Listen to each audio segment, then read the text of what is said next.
Episode 16, Chapter 15. Chapter 15. I will ride for the desert immediately. Urbosa set her jaw, showing little of the worry that she felt.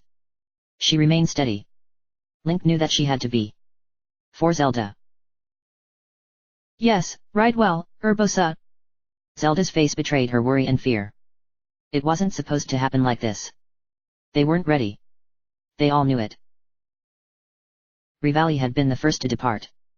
He reported Calamity Ganon's return, providing them with what little details he could, and then immediately flew for Rito village. Daruk had been right behind him, placing a hand on both Link and Zelda's shoulders. He had tried to say something comforting, anything to assure them. Ultimately, he had told them that he would be there right beside them, before dropping to the ground and rolling down the path towards Death Mountain. Urbosa hugged Zelda, kissing the top of her head. Be strong, little bird. She released her and mounted her stallion. Keep her safe, Link. She turned her horse, galloping west on the Lanayru road towards Kakariko village. She had the longest distance to travel and would be the last one to join the fight against Ganon. It would take days for her to reach the desert, even if she swapped horses along the way. Then only Mipha remained. She would travel through the Lanayru River, using a series of over- and underground waterways to reach the Zora River. Though the last to leave, she would reach her divine beast first. As Urbosa rode away, she looked at Zelda, her hands clasped.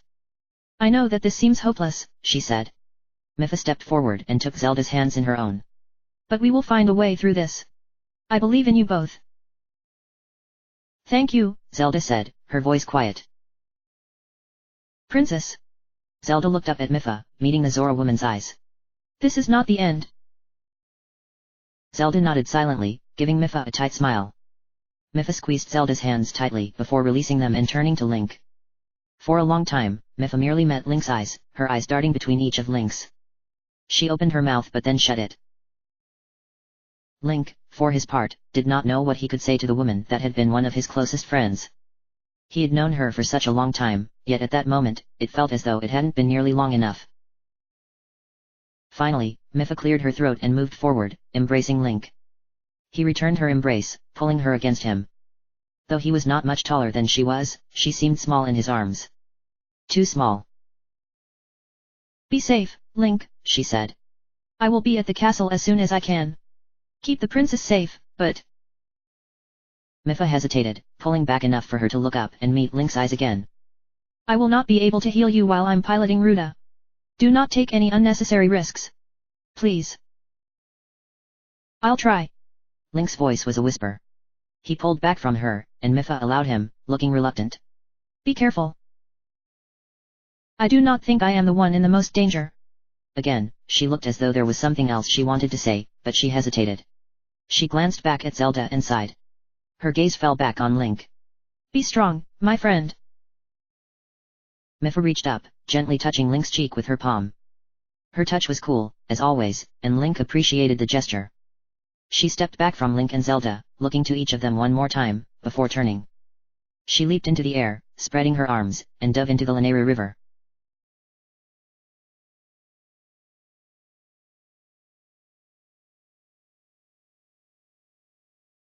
Mipha, Link said. His knees nearly buckled under the combined weight of the memory that flashed through his mind and the sight of her standing there, in the entrance to the divine beast Varuta. Mipha remained silent, allowing him to compose himself, her expression still as warm as before. Still as warm as the last time he had seen her, because he knew, deep down, that the memory he had just seen had been their last goodbye. She looked just like she had in that memory. Small and petite, she was shorter than Link, unlike most of the other Zora he had met. She had the same red coloring along most of her body that Sidon had, with the exception of her face and the front of her torso. The fish-like snout just above her golden eyes and red lips was less pronounced than her brother's and lacked the wing-like protuberances. Her fins curved slightly, framing her face. Silver jewelry adorned her head, throat, and neckline, ornamented in multiple tear-shaped sapphires. A blue sash, crafted with the same color and materials as Link's champion's tunic, stretched from her left shoulder to right hip. Link steadied himself, stepping forward slowly, taking in her appearance. She looked just the same as before, except... His heart sank. Mipha, like King Roam Bosphorus, glowed with a faint green light. She was not alive. Yes, Mipha said, reading his expression. She met his eyes, her smile growing somber. Ganon's trap was cleverer than any of us could have expected, wasn't it? We all had such hopes. Everything came crashing down on him in that moment: the destruction of Hyrule, his lack of memories, the small remnant of survivors, the loss that the Zora people suffered when Mipha died. His failure. His shame. I'm sorry. This is all my fault.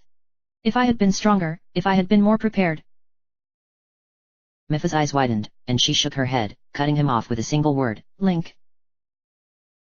Link stopped talking, pressing his mouth closed. Link, you cannot blame yourself for this. Mipha took a hesitant step forward, reaching out and placing an ethereal hand on his arm. He could feel her touch, but only faintly. None of us were prepared for the lengths Ganon took to achieve his victory. We all fought the best we could. We thought the divine beasts would save us, yet he turned them, and every other tool at our disposal, against us.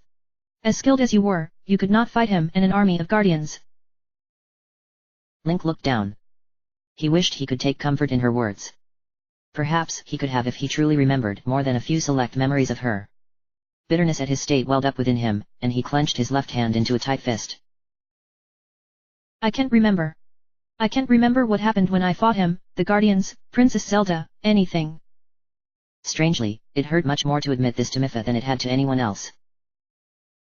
You do not remember. The Shrine of Resurrection, it took my memories, he said. I've remembered some since then.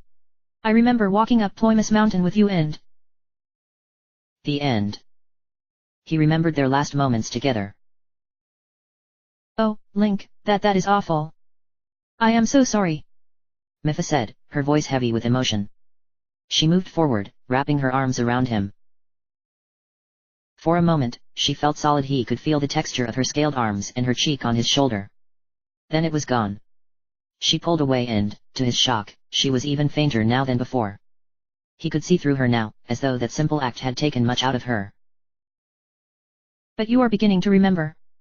Mipha asked. Link forced himself to meet her eyes. Very little. I hope more will come back in time. Good. Mipha gave him a small smile. I am sure it will, then. You were always good at accomplishing whatever you set out to accomplish. I don't know if it's that easy. Things in life worth pursuing rarely are. Link looked at Mipha, seeing her expression. Sadness. Pity. You are wearing my armor, she said. She seemed to fight with herself for a moment. It fits you well. Better than I could have hoped. It's perfect. And I'm honored. Truly. Did they tell you what the purpose of the armor was? Her voice had risen in pitch, and she broke eye contact, gazing down towards their feet. Yes. Oh.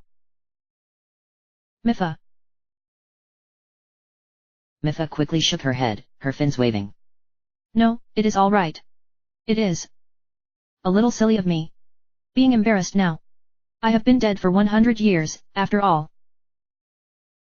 I'm sorry, Link said, for the second time. I just don't see my memories. No, please, Mipha said, finally meeting his eyes again. It is enough just to see you alive again. That you are here, wearing my armor, it means more to me than I could ever adequately express. Link searched her eyes. What could he say to her now? He still wasn't sure how he had felt for her 100 years ago, though he had begun to suspect that their relationship had never progressed beyond a close kinship.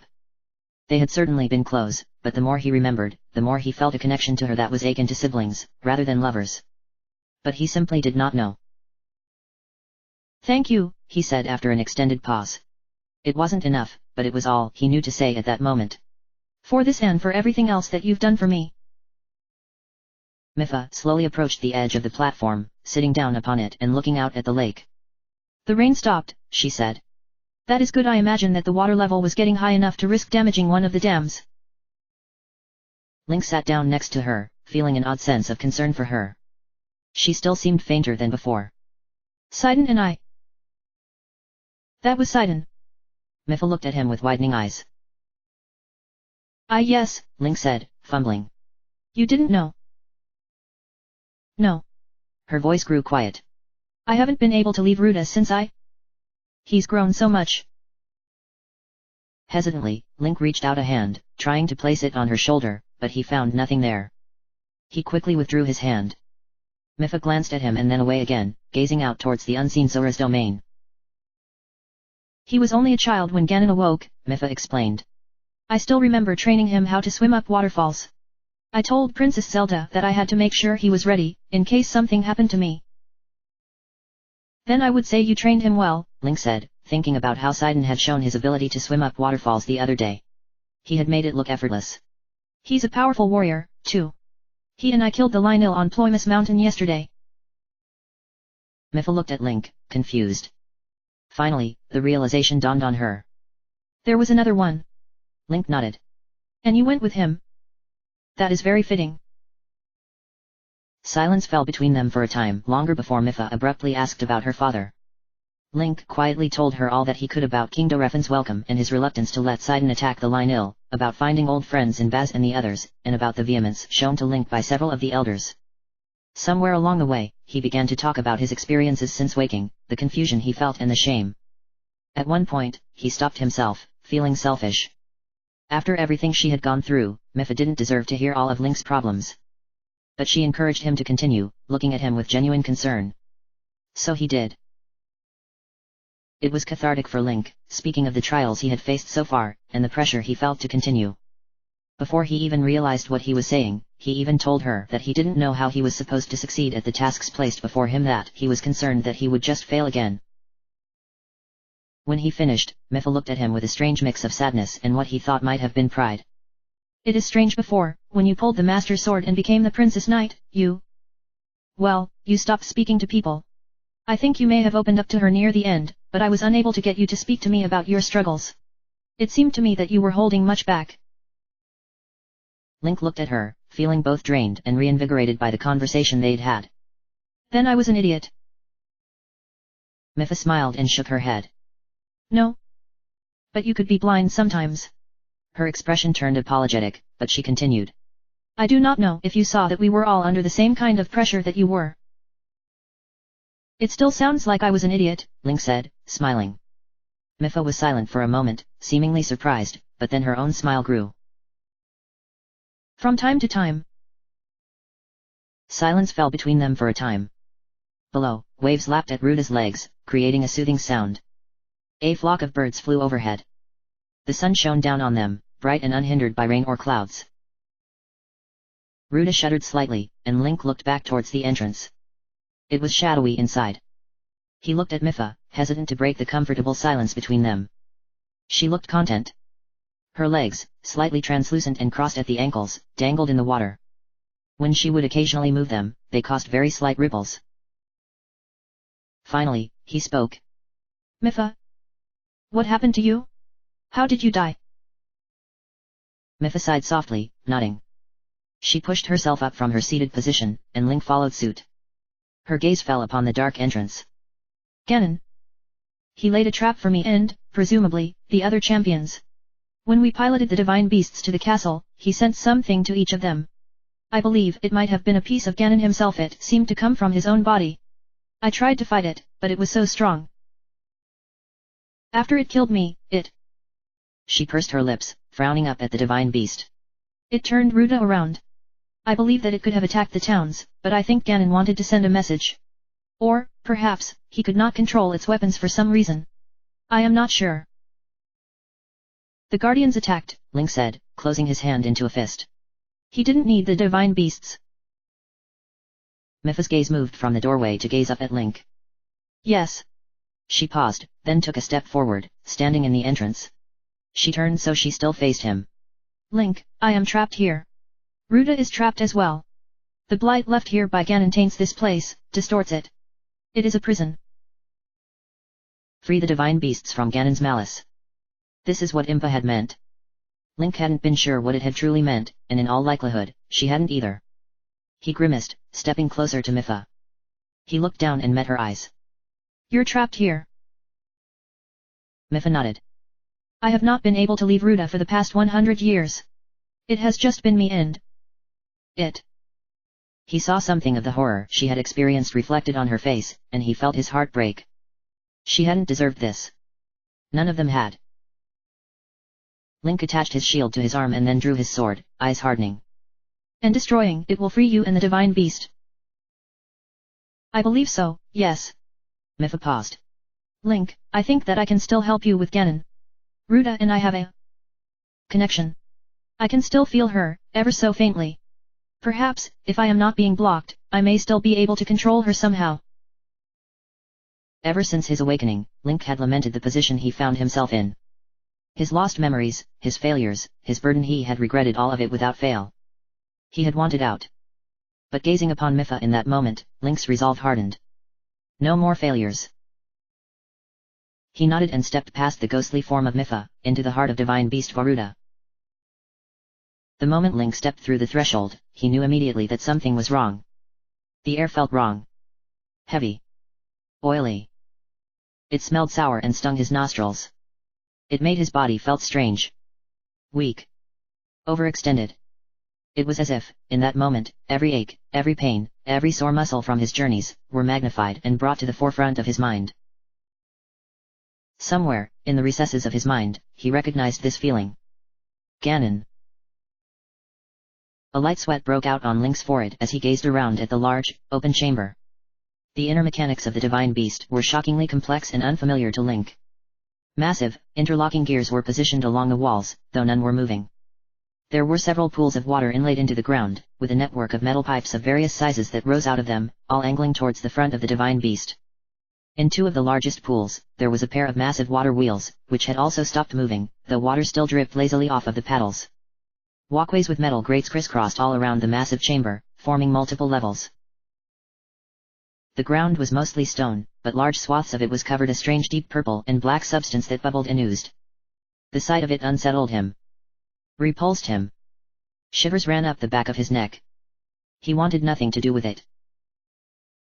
Mipha stepped up next to him, her eyes upon the substance, expression grim.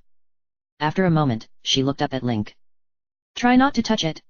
It is somehow related to the thing that took over Ruta. Link nodded, not having planned to touch the substance in the first place. Where is it? He asked, looking for any sign of the creature that had killed her. The massive chamber was eerily silent, save for the occasional drips of water from the water wheel's paddles, which landed in the pools of water below. He couldn't even hear the lapping waves that he had heard so well outside a moment ago. Link, are you sure about this? Mipha's voice betrayed her anxiety, and his gaze fell to her. It is strong. It killed me. If something happens to you, it will be all right, Link said, his voice soft, but firm. Mipha met his eyes, and he saw the fear there. Not fear for herself or, likely, even Hyrule, but for Link's own well-being. He wished that he could reassure her more, though, if he was honest with himself, he did not feel all that confident either. But he had to try. For Mipha, who lost her life to this creature. For Sidon, who lost a sister. For the Zora race, who lost a champion. For himself, who lost a friend. It will be this way, Mipha finally said, turning and walking towards the rear of the divine beast. As she led him through, the air only seemed to grow heavier and the sour smell worse. It was the smell of rot and decay and something else that caused his nostrils to burn. It made his stomach twist with nausea, but he pushed it down.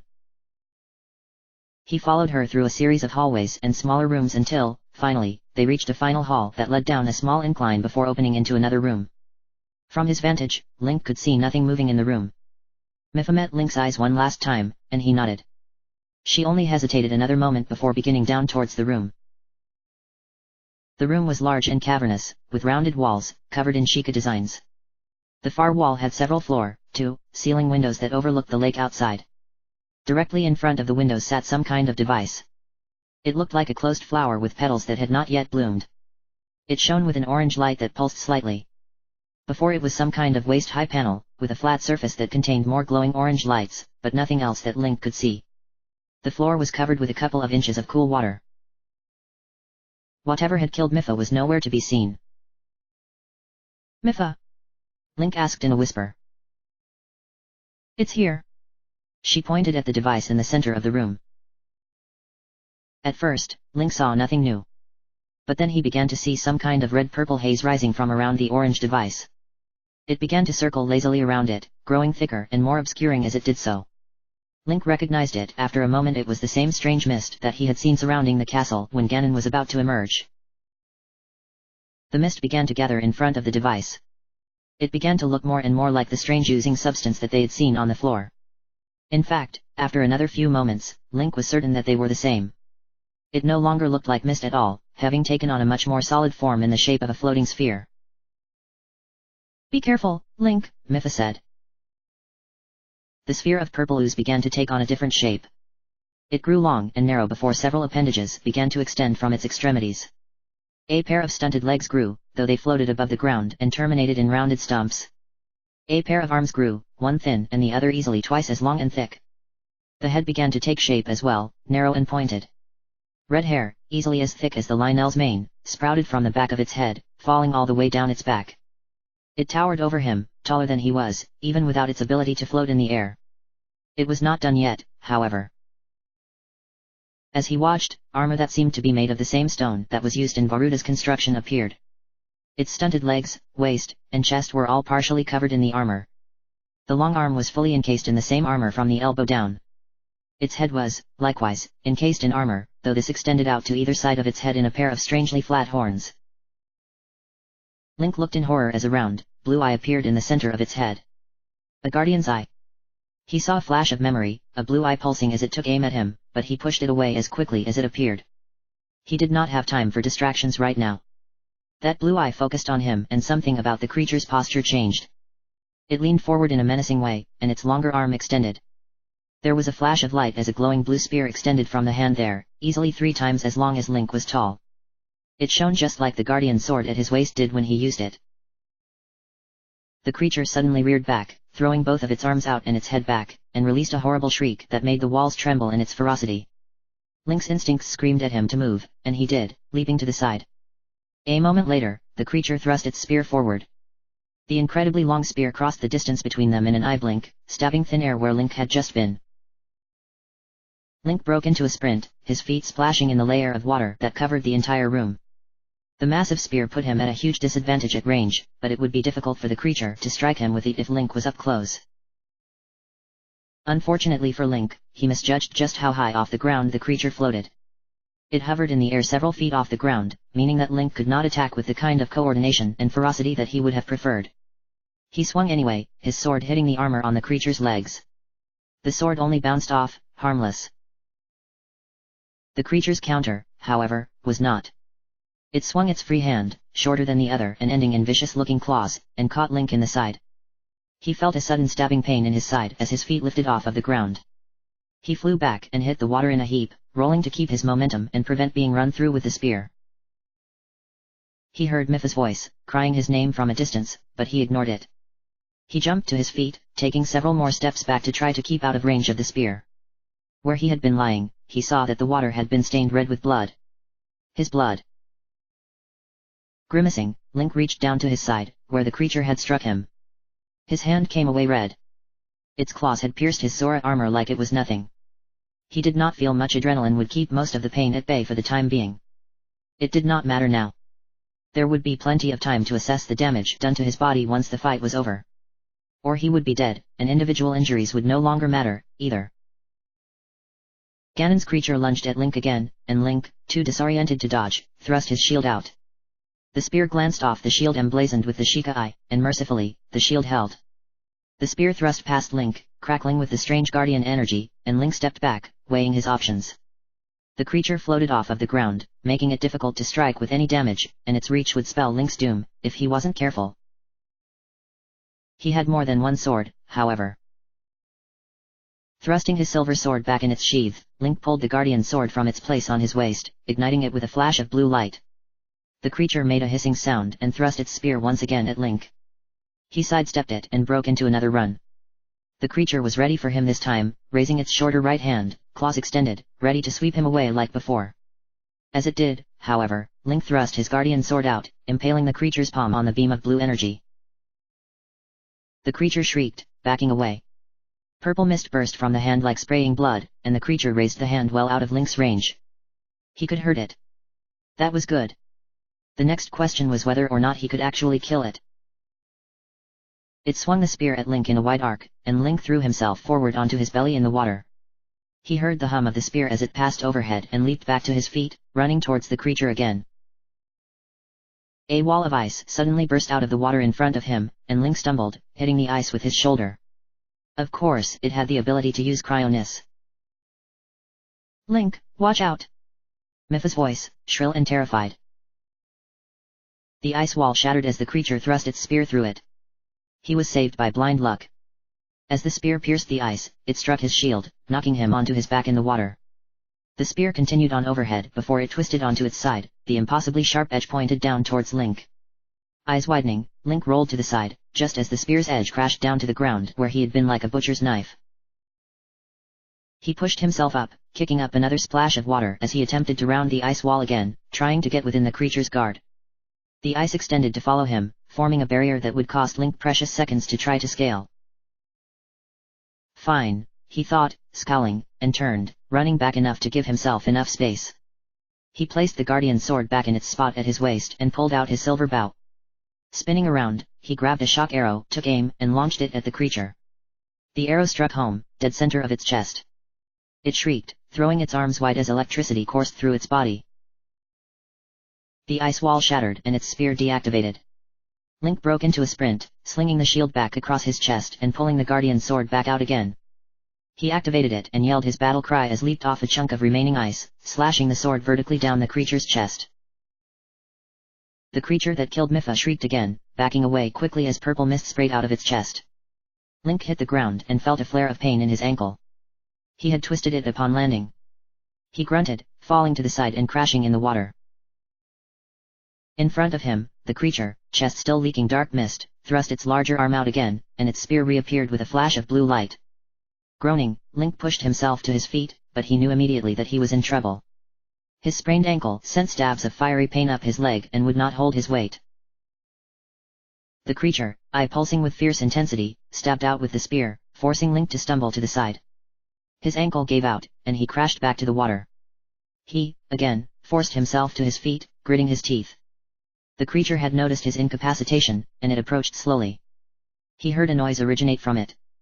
It sounded like a series of short grunts. It dawned on him a moment later that the creature was chuckling. It was laughing at him. It had him, and it gloated. It thrust the spear again. And Link stumbled to the side.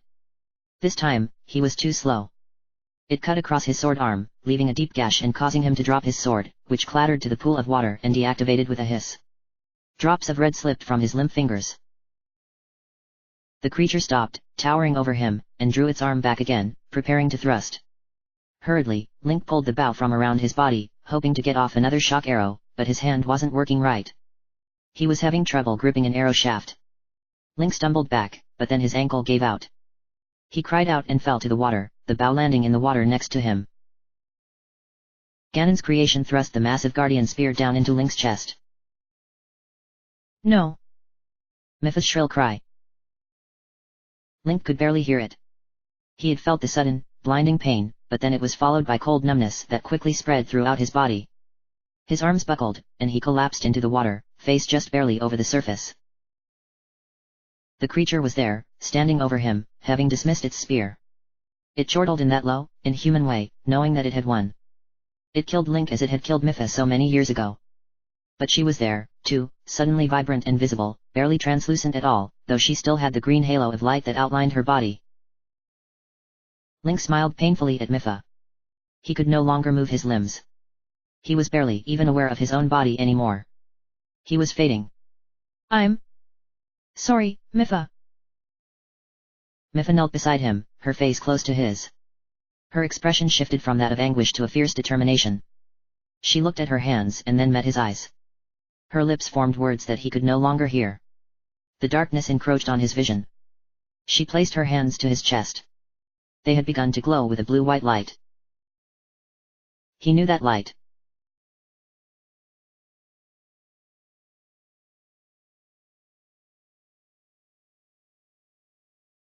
The sun had begun to set, leaving the partially cloudy sky a mix of blue, purple, and orange. The summer warmth remained, however. The breeze that Link felt, while sitting with Mipha atop Ruda's long trunk, felt pleasant as it blew through his hair. It was a pleasant end to an otherwise eventful day. Link glanced at his companion for the day. Mipha had requested his presence at Zora's domain, and he, on the rare occasion that he was free from his normal duties as Zelda's knight, obliged. It had been a while since he had traveled on his own, and besides, he had heard that there was a group of Lizalfos that had been attacking travelers along the Zora River.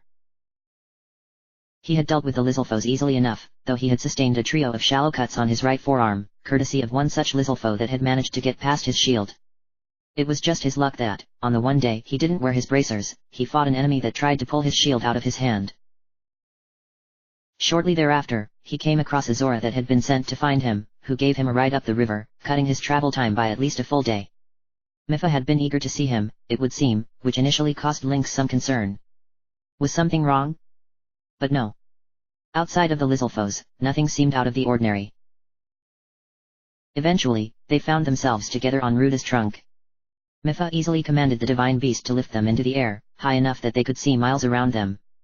Mount Lanero stood sentinel to the south while, in the far distance, Link could still see Hyrule Castle, standing tall and proud. He wondered what Zelda was doing right now. Probably working on some new issue with controlling the Guardians. Or, perhaps, she was dressed in her white ceremonial robes, praying to the goddess once again. Now let me see that arm. Mipha's voice drew his attention back to her. He smiled somewhat sheepishly. How did you know? Mipha gave him a smile, and he pulled his sleeve back. She began to unwrap the dressing from his arm with deft hands. You were favoring it. The dressing's white outer layers gave way to pink, red, and then red-brown as she unwrapped it. When it was exposed to the cool breeze, his bare arm stung slightly. Mipha looked over it with a critical eye. The Lizalfos, she said, looking up at his face. Link nodded in reply. Mipha sighed softly, shaking her head. You know, I am sure my father's soldiers could have handled the incursion. He had already sent out parties to try to find them. I found them first, Link said. Mipha gave him a look, and unable to help himself, he smiled faintly. You went looking for them. Link did not reply, and Mipha sighed softly a moment later. She wrapped her small fingers around Link's bare elbow, holding his injured arm aloft, and her other hand hovered in the air just above his forearm. It began to glow with a blue-white light. They both sat in silence for a moment as Mipha prepared her healing magic. Finally, she spoke again, her tone softer now. I was thinking that this reminds me of the time we first met. How so? Link did not remember their meeting very well. He had only been 4 years old at the time. He was fairly certain that she looked much as she did now, though. Well, you were such a reckless child, always getting yourself hurt at every turn. Mipha met his eyes, smiling warmly. Not so different than you are now, I suppose. Link snorted. I prefer the term courageous. Yes, you dreamed of being a courageous knight, even then. Just like your father. Mipha fell silent for a moment, looking away from him and towards the distant castle. She seemed to be considering something. I would heal you every time, she said, her voice softer. Just as I am doing right now. Link's arm felt as if it had been lowered into a pool of cool water. The pain from his wounds began to fade as the ripped skin began to knit itself back together. He watched, fascinated.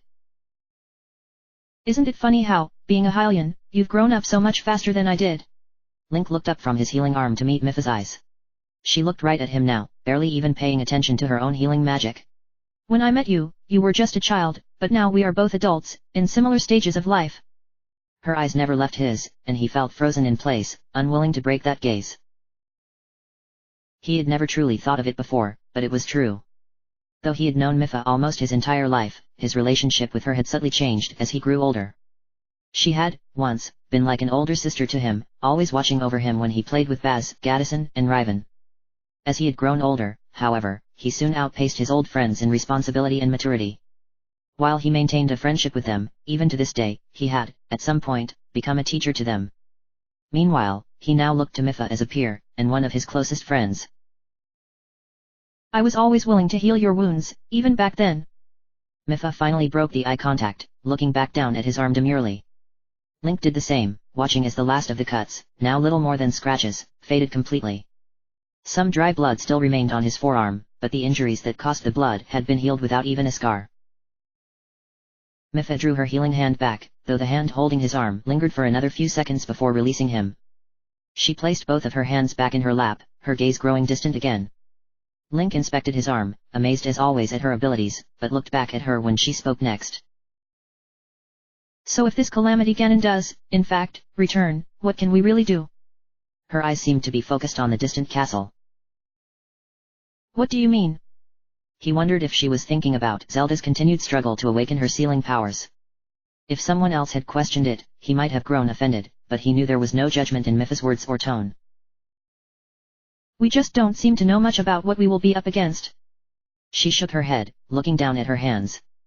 They were small. Delicate. But he knew that she was as ready to fight as he was. She had the same warrior spirit that Zelda had, though he wondered, at times, if she even knew it. But know this, Link, she said, clasping her hands together. She lifted her gaze, meeting his eyes again. No matter how difficult this battle might get, if anyone should seek to do you harm, then I will heal you. Link thought of all of the times she had done just that. The battles they'd fought together, when he was spending his adolescent summers in Zora's domain or as an adult, such as the fight against the Lynil.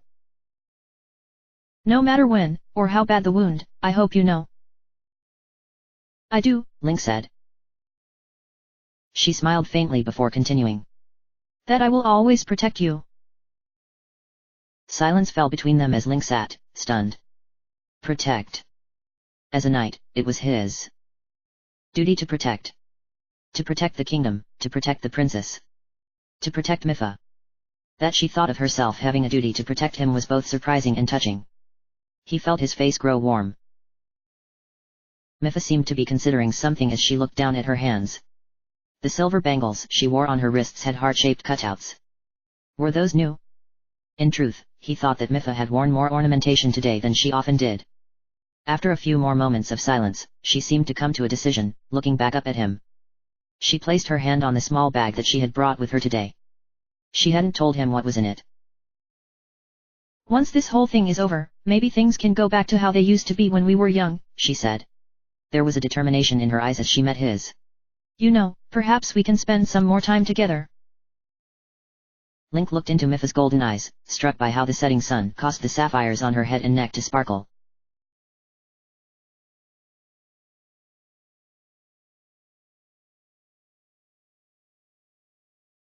You will not take him, Mipha cried, placing her shining hands to Link's chest, where the guardian spear had impaled him.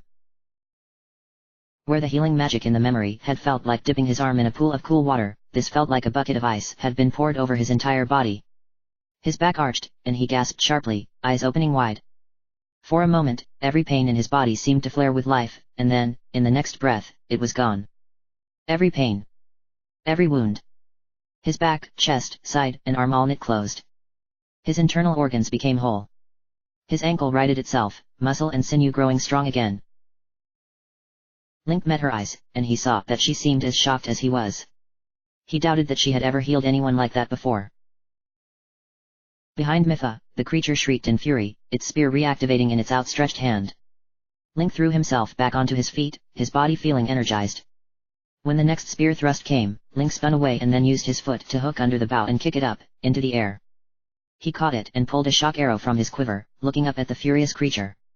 He knocked the arrow, lips pulled back into a grimace, and released it. It struck the creature directly in the eye. The creature roared in agony, shuddering as lightning arced over its face and body. Like a marionette with its strings cut, it collapsed to the ground, twitching from the electricity. Its spear deactivated. Link dropped the bow and grabbed up his fallen sword, reactivating its blue blade. He sprinted at the creature, yelling his war cry, and thrust the blade past the shock arrow into the prone monster's eye. The blade sunk all the way to its hilt. Ganon's creature reared back, screaming with a new, terrible sound that reverberated off of the walls and caused Link to stumble back, leaving the sword lodged in its eye. It rose back into the air and thrashed, throwing its head back. Its arms shook violently as they reached up to its face, clawing blindly for the source of its agony. The red-purple ooze that made up its body darkened and seemed to grow hard. Brittle. There was an audible crack in the air, and its larger arm broke off, falling to the ground with a splash. When it hit the ground, the entire arm, armor and all, shattered into the mist from earlier. The creature trembled violently, drawing its legs and remaining arm in. It curled around them and then it, too, shattered into the mist. Link watched with awe as the mist spun around itself briefly, as it trying to reshape itself again, but then began to dissipate. After a few more seconds, it was gone, and he was left in an empty room. Link watched the mist as it disappeared before, finally, exhaling a long breath. His shoulders slumped and his racing heart began to slow. He turned and saw Mipha standing a few feet away. She looked up at him, and after a moment of stunned silence, she smiled. You did it. You healed me. The reality of the situation began to set in. He looked down at his armor, which bore the scars of his battle.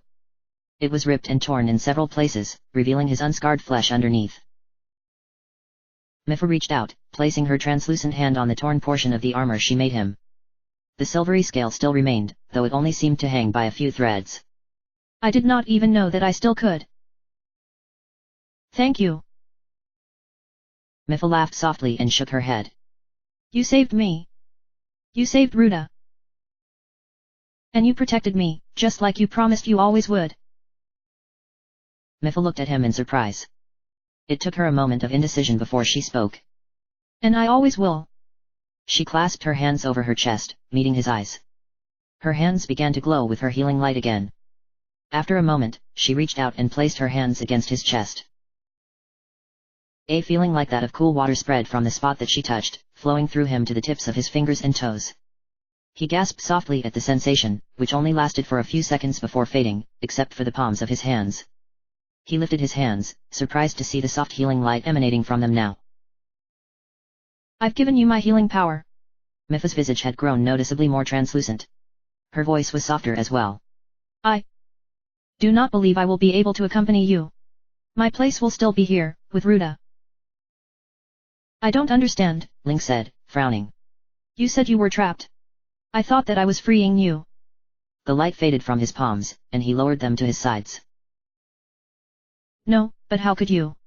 Mipha turned, waving her hand around the large, round room. I can feel her again. Link, when you destroyed that thing, I can, this. All of a sudden, the divine beast trumpeted, causing the entire structure to tremble slightly. Mipha laughed, the joy apparent on her face. She turned back to Link. I'm in control of her again. Somehow, even though I am just a spirit, my connection with her remains. Link considered this for a long moment before it finally dawned on him what this meant. His eyes widened. You can still use it against Ganon. Yes. Mipha nodded emphatically. Now that I am in control of her, I can bring her full power to bear on that monster. And if I free the others, then we can attack him like we were supposed to 100 years ago. This was the true genius of Princess Zelda's plan. Impa had mentioned restoring the original functionality to the divine beasts, but it never really occurred to Link what that would mean. Silence fell between them as they both considered the path in front of Link. So much had gone into freeing just one. It was daunting to think that Link would have to accomplish this all again 3 more times. I believe in you, Link. Mipha reached out, placing her ghostly hand against his arm. He could just feel her touch and the scaled texture of her hand. You can do this. I hope you're right. I am. Mipha's hand lingered on his arm for several more seconds before she pulled it away. Link gave her a grateful look before stepping over to where his guardian sword fell after the creature disintegrated. He found the deactivated hilt lying in the water and picked it up. He attempted to activate it, but it only sparked fitfully. Link tried a few more times before placing it back in his belt. Perhaps he would see if Pure Awe could repair it. Link. He turned at Mipha's voice. She was standing over by the device in the center of the room. She had moved around behind it. Can you come here? I have something I need you to do. When Link walked over to where Mipha stood, he saw a glint of silver in the water by her feet. His eyes widened. Your trident. Mipha's light-scale trident lay in the shallow pool of water, abandoned after her untimely demise 100 years prior. Link bent down, wrapping his fingers around its haft, lifting it out of the water. It was pristine, without a spot of rust, despite its age and the condition that it had spent the last 100 years. It was made of the same silvery white metal that most Zora weaponry was made of, yet it seemed to shine brighter than anything else he had seen. Sapphires glistened at multiple places on the trident, including one very large oval in the center point. It was an incredible piece of craftsmanship. I want you to give it to my brother, Mipha said, looking at her old weapon with fondness. Link smiled, unable to imagine anyone more worthy of inheriting her trident. I will. And tell him that? She hesitated, looking down. Tell him that I am proud of him. He has grown up so strong. Link nodded, his smile fading as he saw the sadness in her face. I'm sorry, Mipha. Mipha shook her head, lifting her chin. It is all right. We have all made sacrifices. It will be worth it when we finish Ganon once and for all. It will be. End of chapter.